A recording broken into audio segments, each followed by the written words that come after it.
La píldora. Escucharnos en el plural. La píldora. Hay muchas compas, muchos compes que con sus prácticas cotidianas hacen este mundo más habitable, ¿no? Sí, es un lugar para salirnos de las grandes referencias. La construcción. La píldora. También desde estos lugares que pueden ser anónimos, pero no invisibles. Píldora. Y creo que si en los caminos que venimos transitando juntes, algo aprendimos, que a ese lugar de silencio, de invisibilidad, no volvemos nunca más. En este momento estoy acostada en el piso. La píldora. Una gran ronda que se fue armando y me da mucha ansiedad escucharla. Así como que se pueda entrar a un lugar y escucharlo en ronda. Bueno, entonces, ¿desde dónde hablamos? Somos Nómadas Comunicación Feminista. Desde la comarca andina, Lago Puelo, el Chubut. Bolsón Río Negro, O el Mapu, para el pueblo mapuche. La cordillera, bien al sur. Trabajamos en este proyecto junto al Fondo Mujeres del Sur. Bueno, y ojalá, así como nos vienen resonando estas historias y estas voces, resuenen a quienes escuchan y sean parte de esta ronda de escucha, ¿no? En todos los territorios. La píldora. A poquitos días del 19 de noviembre. 19 de noviembre es ¿Qué el es? Día Internacional de Prevención de los Abusos contra las Infancias. Los abusos sexuales, las violencias sexuales contra las infancias. Un tema que solo nombrarlo duele, que nos atraviesa, porque ¿conoces a alguien cercano o menos cercano que sufrió, que padeció la violencia sexual en la infancia? O por ahí fuiste víctima y en algún momento de la vida eso volvió a, quizás en alguna clase de ESI, ¿no?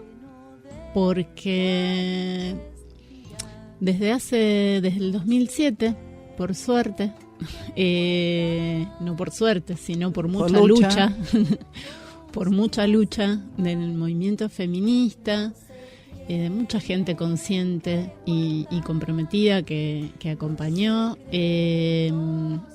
Tenemos una ley de educación sexual integral que nos permite hablar de estas cosas. Que habilita, ¿no? Habilita En las aulas, en realidad que nos permite, o que habilita, que nos obliga también, digamos, en el mejor sentido, que es la obligación social de estar a la altura de las leyes que logramos y constituirnos como defensores de los derechos ganados. Entonces, en las aulas, quienes andamos desde hace mucho tiempo por allí, sabemos que muchas veces esa habilitación de la palabra que se da en clases de ESI es la que permite a veces que estas historias salgan del silencio y se den procesos sanadores, y se inicien procesos sanadores. De esto vamos a estar hablando. No se tienen que guardar los secretos que hacen mal. Secretos que hacen mal no se tienen que guardar. Los secretos que hacen mal. Decíamos que en vísperas de este 19 de noviembre hay muchas organizaciones feministas que se vienen organizando, muchas que surgieron por esta necesidad de abrazo, esta necesidad de contención, de acompañamiento y de acuerpamiento frente a un sistema judicial absolutamente patriarcal que de las denuncias que llegan justamente a la justicia, que entre paréntesis son obligatorias, cualquier persona adulta, responsable de una infancia que se entera que sucedió un caso de violencia sexual contra esa infancia, tiene la obligación de denunciar. Paréntesis. Cuando empieza ese derrotero, no están preparadas las instancias, no hay acompañamientos con enfoque, con perspectiva de géneros y de derechos. El sistema judicial responde a favor, la mayor parte de las veces, a pedófilos, abusadores. O sea, estamos frente a un tema muy pesado. Pese a que, así como recordábamos, haciendo un poquito de memoria, que es del 2007, tenemos una ley de educación sexual integral. Desde el 2017, si te acordás, un 3 de junio, muy frío acá en la comarca, y sin embargo el femicidio de Micaela García, que nos golpeó socialmente muy fuerte, como cada uno, pero ese femicidio de esta joven de 21 años, de Entre Ríos, provocó una reacción, una rápida reacción que nos convocó a las plazas. Y desde el 2017, después de una larga lucha, se logró la sanción de la ley Micaela, 2 años después. Creo que fue en el 2019 que se sanciona la ley Micaela, que obliga a todos los trabajadores y trabajadoras del Estado y funcionarios a formarse en perspectiva de género para asumir esta prevención y eliminación de las violencias que tenemos también por ley. Vamos a arrancar entonces escuchando el primer testimonio que tenemos, que es de Paula. Es integrante de la organización Yo Sí Te Creo, que como decíamos, como otras organizaciones, nacieron por esa necesidad urgente de acuerpar, acompañar y dar pelea frente a este sistema tan cruel. Hola, mi nombre es Paula Acevedo, formo parte del colectivo Yo Sí Te Creo y soy sobreviviente de violencia sexual en mi niñez. Hoy nos encontramos movilizadas, como siempre, en vísperas del 19 de noviembre, Día de lucha contra las violencias sexuales a las niñeces, pero en este momento aún más alarmadas que en otros momentos, dado el contexto al que asistimos, en el cual se está produciendo una masacre por parte de Israel al pueblo palestino, donde la mayor parte de las víctimas son mujeres y niñeces, donde los gobiernos neoliberales están avanzando en todo el mundo y queriendo avasallar todos los derechos y las conquistas de las clases populares y trabajadoras, donde los pueblos están siendo despojados de sus territorios, el pueblo mapuche perseguido y judicializado, los pueblos que resisten en el norte de lo que hoy conocemos como Argentina, siendo corridos por la minería y por todos los emprendimientos extractivistas que se están desarrollando en los territorios que denominaron territorios de sacrificio, las potencias neoliberales del mundo, que hoy gobiernan el mundo.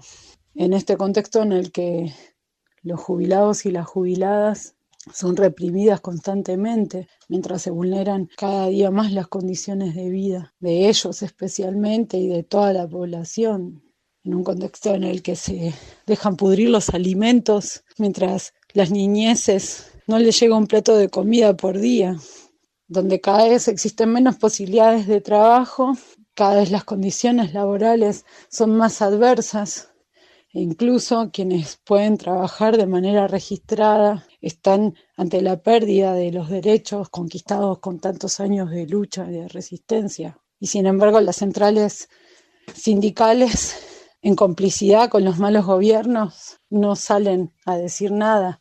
En este mismo contexto donde la universidad pública se encuentra en peligro, es el mismo contexto en el que se plantea una conferencia sobre el falso síndrome de alienación parental en la Facultad de Derecho.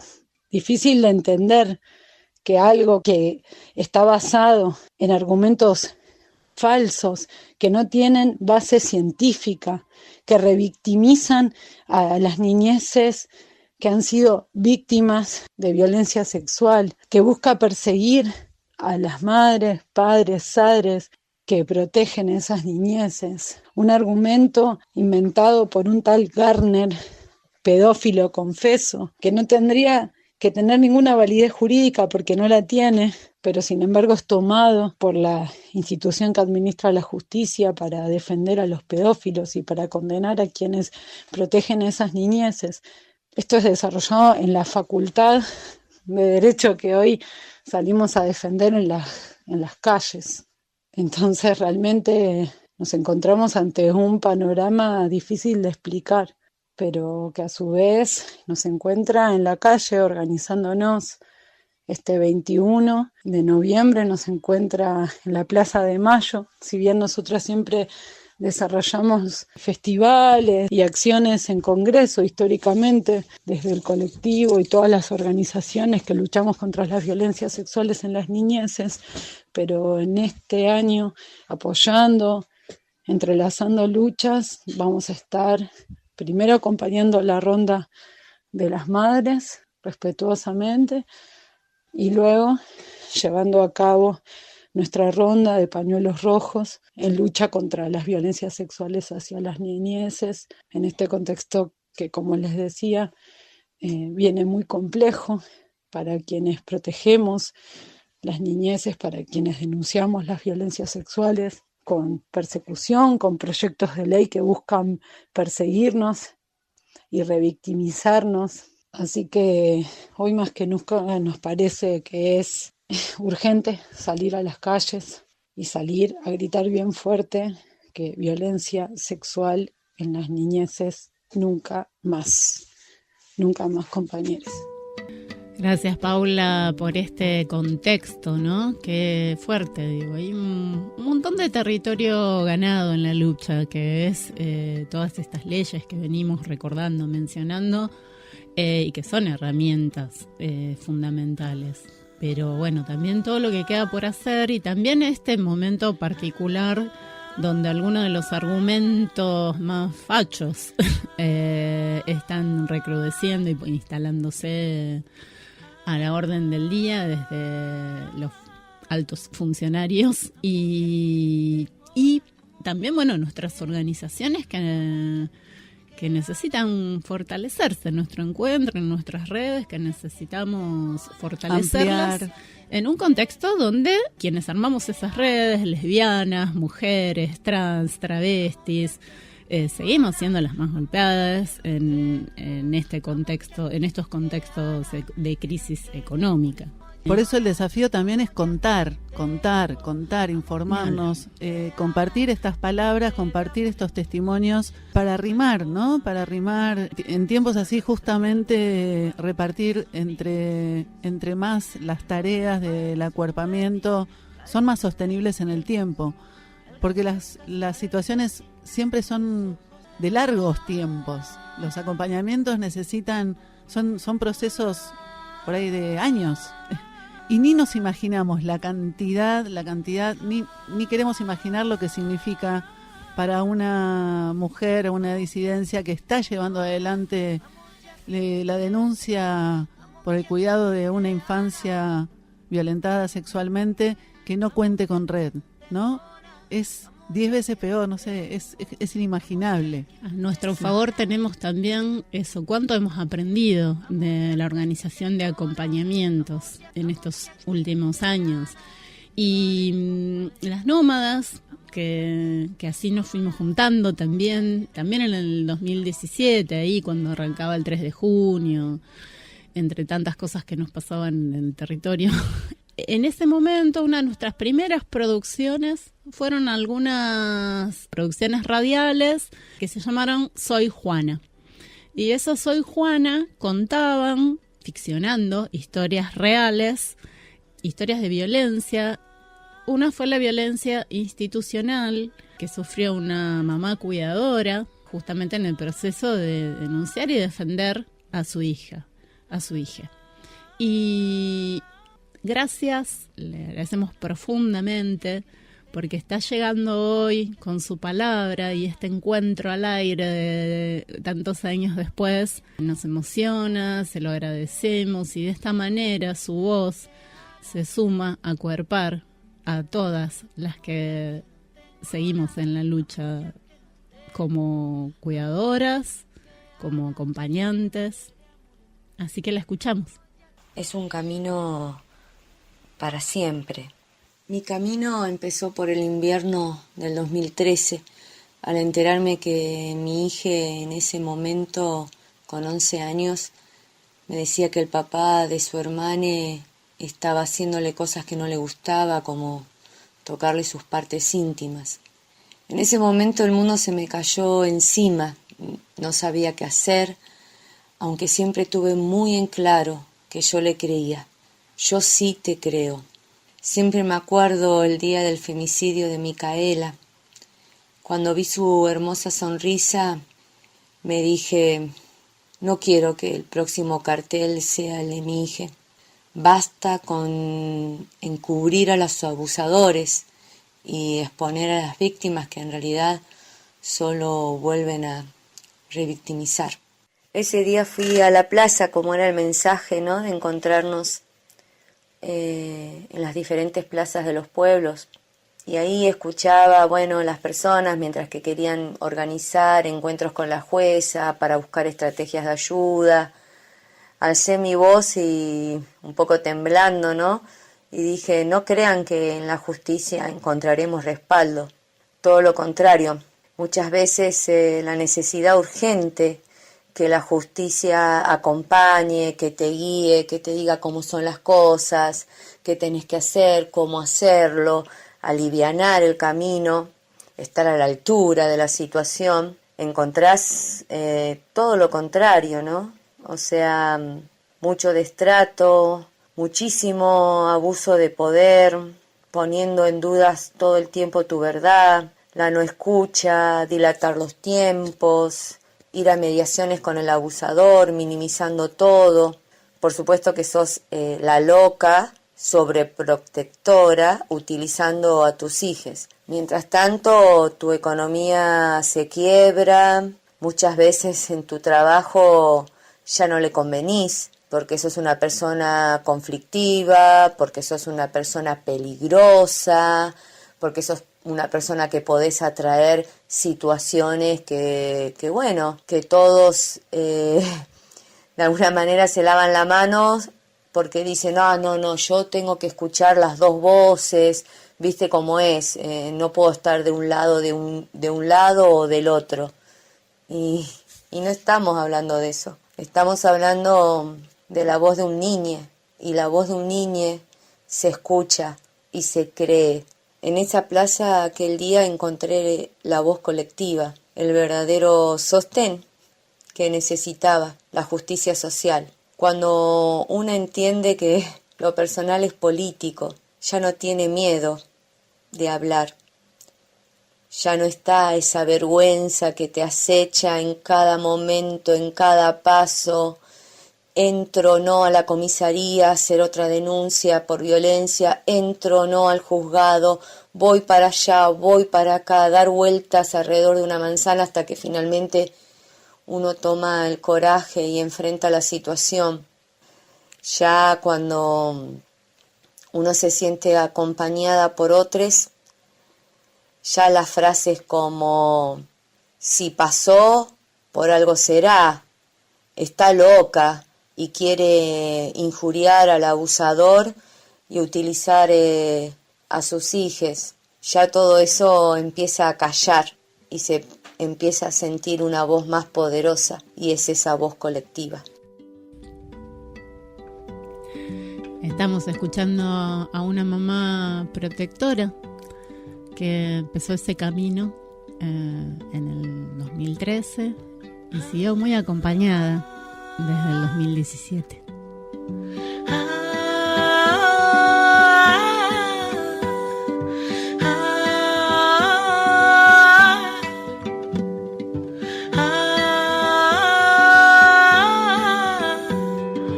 Vamos ya que no tengo nada, vamos ya que no tengo, vamos que aquí no queda nada. Vamos ya que no tengo nada, vamos ya que no tengo, vamos que... Y uno en este camino va dando pasos y a veces ni te imaginas lo que se viene. Muchísimas incertidumbres, ¿no? O sea, ¿qué decir, no? ¿Qué decir a esa justicia para que te crean? ¿Qué palabras utilizar? ¿Qué palabras no? qué te recomiendan, qué no. No llores, no grites, no alces la voz.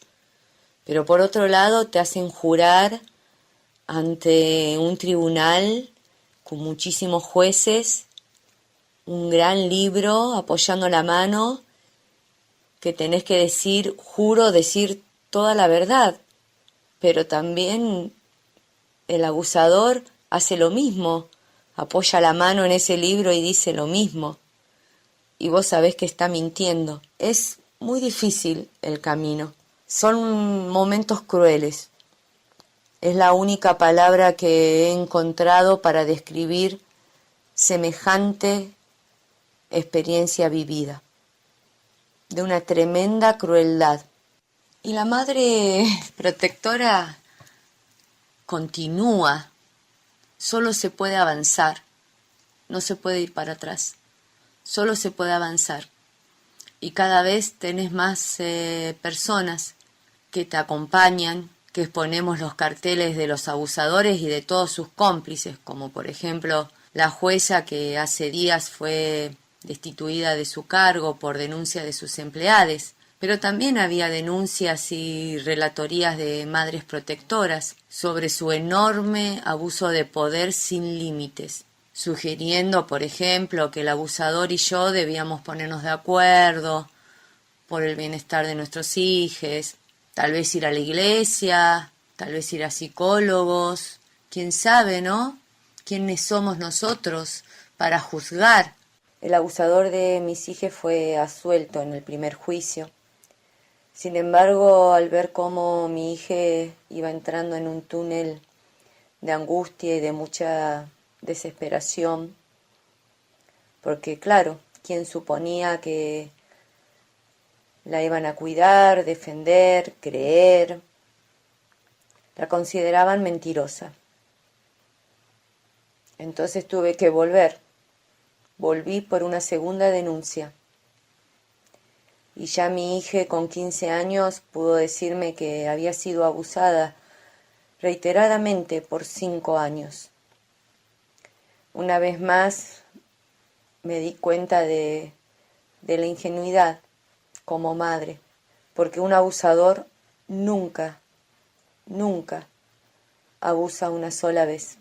Hoy está prófugo, tiene orden de captura por no presentarse en el segundo juicio, aunque su abogado, hoy acusado de pedofilia, se presentó ante el juicio sin saber nada de su cliente. Por supuesto que era un juicio en Bariloche, 2 días. Yo tuve que alquilar una casa, tuve que ir con mis hijos, familias que me acompañó de otras partes que viajaron, los testigos. En cambio, de parte del abusador no había ningún testigo, solo un abogado que no sabía nada de él.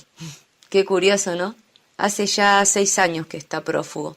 Ya mi hija mayor cumplió sus 21 años y un día charlando le dije que bueno, que ya era momento que ella eligiera qué quería hacer con esta situación, con esta causa judicial, aunque más allá de su decisión, que yo por supuesto la iba a respetar, yo iba a continuar como madre, como ejemplo de vida, que iba a continuar hasta el final, sin saber muy bien lo que me espera, lo que nos espera. Tal vez esta persona esté caminando entre nosotros como más de uno, que ya lo sabemos. Ella me respondió: sí, mamá, seguiremos la causa juntas. Y ese es el respaldo más grande para un niño abusado, saber que su mamá le creyó, porque a partir de ese momento el coraje ilumina el camino. Salud a las madres protectoras y coraje,